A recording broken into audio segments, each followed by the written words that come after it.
Les musulmans, vous ne pouvez pas dire ça n'a rien à voir avec l'islam. Il faut qu'on prenne nos responsabilités. Dès qu'un homme, dès qu'une femme cite le Coran, au nom de ce même Coran, nous devons nous lever et faire ce que le prophète ﷺ nous a dit. Aide ton frère, qu'il soit juste ou injuste. Si tu es injuste, je me lève et je te dis non, je n'accepterai pas que tu fasses au nom de mon message ce que tu fais. Condamnation déterminée et définitive de tous les actes qui se passent en Syrie, en Irak ou au Nigeria ou à travers le monde.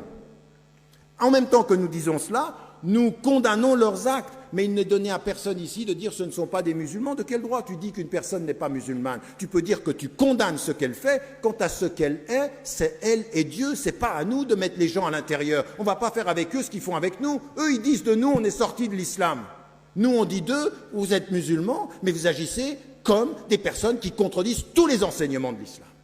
Et nous vous combattrons pour ça. Et nous nous lèverons pour ça. Et nous ne nous tairons jamais pour ça. Ça, c'est une position qui clarifie ce qu'est la diversité acceptée, et là où il y a une limite. Là, on n'entre plus, on ne joue plus. On condamne et on se lève. On condamne et on combat, c'est-à-dire que c'est un vrai combat intellectuel, c'est un vrai combat quotidien, c'est un combat contre lequel il faut être clair. Ça veut dire que tous les jeunes qui vont sur Internet, qui se laissent embobiner par ceux qui sont des professionnels de l'accaparement, de l'attraction sur Internet, il faut qu'on y soit, il faut qu'on soit présent pour lutter contre ceci. Ceci, c'est une lutte intellectuelle. Ça s'appelle comment ?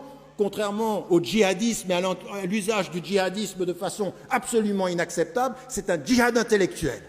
Avec les arguments de l'intelligence, avec les arguments de la raisonnabilité, nous allons refuser et combattre ces interprétations-là. Et donc ici, il faut ajouter à cela, et c'est ce que j'ai fait, moi j'ai passé mon temps à reprendre, là dans le dernier bouquin, 500 mots avec leur définition, en reprenant djihad, qu'est-ce que ça veut dire, sharia, qu'est-ce que ça veut dire, parce qu'il faut faire un travail de défrichage terminologique. Et le djihadisme tel qu'ils le font n'a rien à voir avec l'expression du djihad. L'expression du djihad, il a 80 occurrences.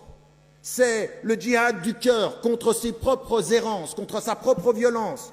Puis ensuite, le djihad, c'est résister et réformer.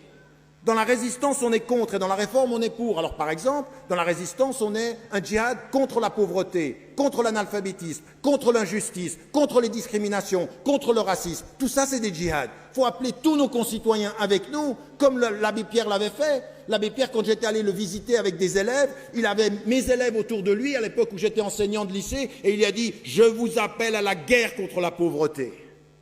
La guerre contre la pauvreté. Une vraie guerre de la dignité humaine. Et nous, le djihad, c'est ça. C'est contre la pauvreté, contre l'injustice. Et en plus, c'est un djihad pour. Pourquoi ? La dignité humaine, la liberté,